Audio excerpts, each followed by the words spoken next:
안녕하세요. 코리아 풍수 지종학입니다. 오늘의 주제는 독립운동을 하면 3대가 망하고 친일하면 3대가 흥한다 입니다.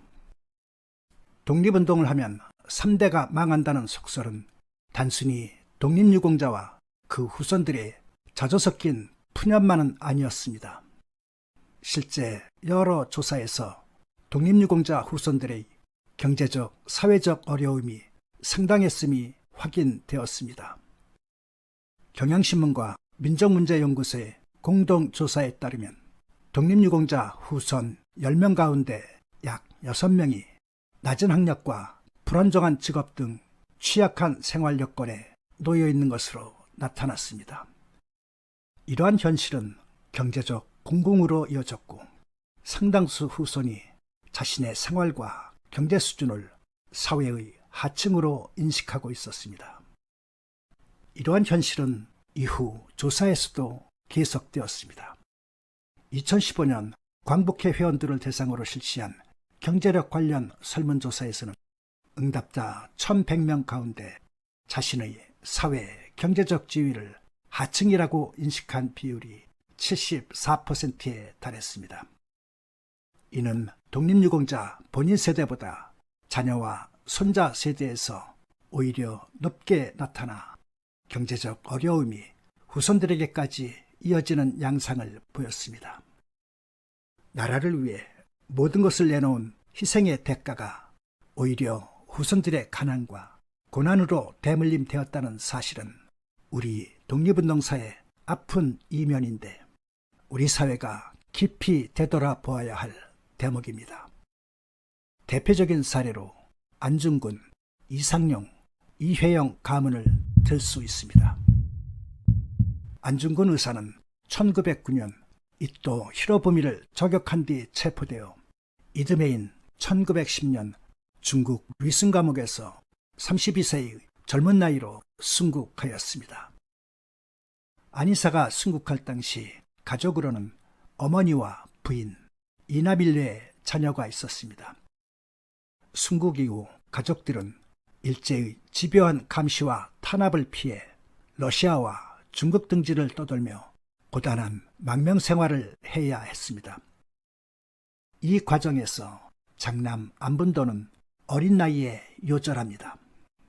남은 자녀인 딸 안현생과 차남 안준생은 광복 이후 귀국했으나 안준생마저 1952년 폐결핵으로 젊은 나이에 세상을 떠납니다.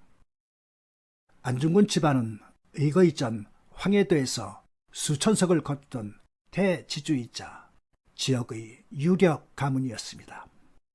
그러나 하얼빈 의거 이후 경제적, 사회적 기반은 크게 무너졌고 오랜 세월 생활고를 겪어야 했습니다. 부유했던 명문가가 독립운동으로 삶의 기반을 잃고 고통이 다음 세대까지 이어진 대표적인 사례입니다. 안중근 가문의 이러한 비극은 이른바 독립운동을 하면 3대가 망한다는 말이 생겨난 시대적 현실을 단적으로 보여줍니다. 석주 이상영 선생은 안동의 대표적인 명문가 출신으로 99칸 대저택으로 알려진 임청각의 주인이었습니다. 나라를 빼앗기자 전답을 비롯한 가산을 처분해 독립운동 자금을 마련하고 가족과 함께 서간도로 망명합니다. 선생은 이후 만주지역 독립운동 세력의 통합에 힘썼으며 1925년에는 대한민국 임시정부의 초대 국무령에 취임하여 독립운동을 이끌었습니다. 하지만 그는 끝내 광복된 조국으로 돌아오지 못한 채 1932년 중국 길림성에서 74세로 세상을 떠납니다. 독립운동에 가산을 바친 대가는 후손들에게까지 이어집니다. 대대로 부와 명망을 누리던 명문가였지만 독립운동 과정에서 경제적 기반을 크게 잃었고 후손들은 오랫동안 어려운 생활을 이어가야 했습니다. 1970년대 무렵에는 후손들이 극심한 생활고로 임청각을 제대로 관리하기 어려워 국가에 헌납하는 방안까지 있었을 정도였습니다. 수대에 걸쳐 부와 명예를 누렸던 명문가가 나라를 위해 재산과 삶의 터전을 내놓았으나 그 희생의 여파가 후손들에게까지 이어졌다는 점에서 독립운동가 집안이 겪은 고난을 상징적으로 보여주고 있습니다. 우당 이회영은 조선 선조 때 영의정을 지낸 이향복의 10대 손으로 부친은 이조판서를 지냈습니다. 이회영은 6형제 가운데 넷째였으며 동생이 광복 후 대한민국 초대 부통령을 지낸 이시영입니다. 1910년 나라를 빼앗기자 이회영을 비롯한 6형제는 국내에서 누리던 부와 지위를 모두 버리고 가족들과 함께 만주로 망명합니다. 이들은 만석에 이르는 막대한 가산을 처분해 독립운동 자금으로 내놓았으며 이상용, 이동영 등과 함께 신흥무관학교를 세우는 데 참여합니다. 그러나 전 재산을 독립운동에 바친 대가는 혹독했습니다. 한때 조선에서도 손꼽히는 부와 명망을 누렸던 이들 일가는 망명지에서 빈곤과 굶주림에 시달렸고 형제와 가족들은 뿔뿔이 흩어집니다. 이회영은 1932년 일제에 체포되어 위승 감옥에서 순국했고 다른 형제들 역시 극심한 생활고 속에 생을 마쳤습니다. 6형제 가운데 5째 이시영만 광복을 맞아 고국으로 돌아와 대한민국 초대 부통령을 지냈습니다.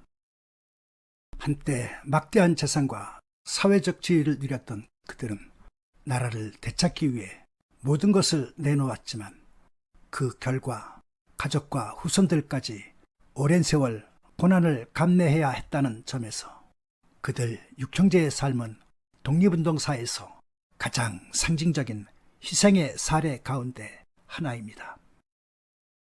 이회영과 이상용은 자신들이 누리던 부와 지위는 물론 가문의 재산과 삶의 터전까지 독립운동에 바쳤습니다.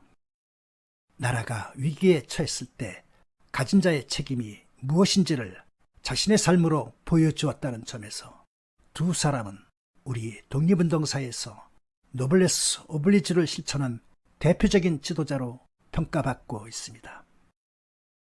이들 세 가문에서 주목할 점은 독립운동가들이 죽은 뒤 고향의 선양에 안정되는 것조차 쉽지 않았다는 사실입니다. 안중근 의사는 1910년 리순 감옥에서 순국한 뒤 감옥 인근 공동묘지에 매장된 것으로 알려져 있습니다. 그러나 116년이 지난 오늘날까지도 유해를 찾지 못하고 있습니다. 조국을 위해 목숨을 바친 자들이 자신의 고향 땅에 묻히지 못하고 묘소조차 확인할 수 없다는 것은 안타까운 일이 아닐 수 없습니다.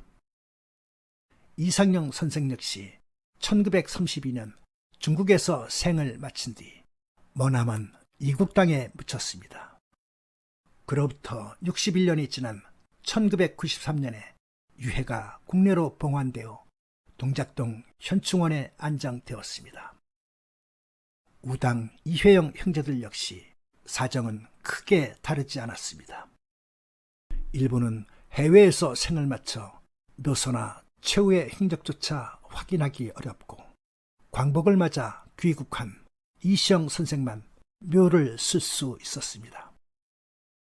음택의 동기가문을 연구하는 입장에서 이 대목을 주목하지 않을 수 없습니다. 동기가문이란 조상과 후손은 같은 기운으로 연결되어 있어 조상의 유골이 편안한 곳에 자리하면 그 좋은 기운이 후손에게도 영향을 미친다고 보는 전통적인 풍수관념입니다. 반대로 묘지가 좋지 못한 곳에 자리하면 불리하고 불편한 영향이 후손에게까지 미친다고 보는 겁니다. 직접적으로 경제력과 건강 등이 포함됩니다. 그런데 대부분의 독립운동가에게는 좋은 묘자리를 쓸 만한 경제적 여유도 고향에 돌아와 선영에 묻힐 자유도 없었습니다. 일제의 탄압을 피해 해외를 떠돌다가 이국 땅에서 생을 마친 경우가 많았기 때문입니다. 이들에게는 대대로 조상들이 묻힌 고향 산천이 있었지만 끝내 그곳으로 돌아오지 못한 채 머나먼 타국 땅에 묻혀야 했습니다. 조선시대 사대부가들은 선영을 중시하고 묘지 선정에 각별한 정성을 기울였다는 점을 생각하면 그들이 느꼈을 상실감은 매우 컸을 것입니다.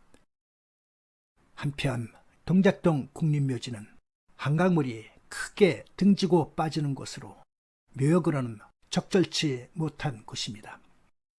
나라를 위해 목숨을 바친 독립유공자들의 묘지가 이러한 곳에 조성되었다는 것은 풍수인의 입장에서 아쉬움이 큽니다. 국립유공자 묘역이 명당을 바라는 것은 아닙니다. 그러나 풍수적으로 큰 흠이 없는 무예무득한 자리 정도는 마련하는 것이 그들의 숭고한 희생에 대한 국가의 예우가 아닐까 생각합니다. 독립운동가들과는 달리 일부 친일 인사들은 넉넉한 경제력을 바탕으로 좋은 묘자리를 찾아 묘지를 조성할 수 있었습니다. 대표적인 인물이 민영휘입니다. 춘천에 있는 그의 묘는 많은 사람이 답사할 정도로 명당으로 알려진 곳입니다. 그가 남긴 상당한 재산은 후손들에게 이어졌습니다. 을사오적 이완용은 자신의 묘를 지키는데 일본 순사들까지 동원할 정도로 각별한 관리를 했다고 하는데 이는 후에 영화 파묘의 소재가 되기도 합니다. 이완용 가문의 선영은 고양시 향동동 야산에 있었는데 남양의 양지 바른 곳이었습니다. 이완용이 선영을 마다하고 익산까지 갔을 때는 터에 이해 즉시를 따줬을 것으로 짐작됩니다. 독립운동을 하면 3대가 망하고 친일하면 3대가 흥한다는 씁쓸한 속설을 풍수적 시각에서 바라보면 단순히 묘지가 모든 결과를 결정했다고 말할 수는 없습니다. 그러나 이들 가문과 묘지의 형편을 비교해보면 한 가지 의미 있는 단서를 발견하게 됩니다. 땅은 사람을 가려서 품지 않습니다. 애국자이건 친일파이건 산천의 행세와 기운은 한결같이 작용한다고 보는 것이 풍수의 기본 원리입니다. 그런 점에서 독립운동가들은 변변한 묘지조차 쓰지 못했지만 친일파들은 막대한 자본을 바탕으로 좋은 땅을 가려서 쓸 수 있었습니다. 이러한 상반된 묘지 조건은 3대가 지나도록 후손들의 삶에 적지 않은 영향을 미쳤다고 볼 수 있습니다. 하지만 음택의 동기가문은 3대가 지나면 거의 소멸하고 새로운 기운을 받게 됩니다. 그런 면에서 명문가의 부활은 이제부터 추동력을 받게 됩니다. 그들의 고귀한 DNA는 그 무엇으로도 바꿀 수 없는 소중한 자산이기 때문입니다. 한 가지 덧붙이면 국가를 위해 고귀한 헌신과 희생을 한 분들의 묘역은 최선의 예우를 갖추어 양지 바르고 편안한 곳에 마련해야 합니다. 망자가 편안히 영면할 수 있는 터를 마련하는 것은 국가가 그 희생을 끝까지 기억하고 보답하는 일일 것입니다. 이는 후손들에게 조상에 대한 자긍심을 심어줄 뿐 아니라 나라에 대한 신뢰와 긍지를 갖게 하는 뜻깊은 예우가 될 것입니다. 감사합니다.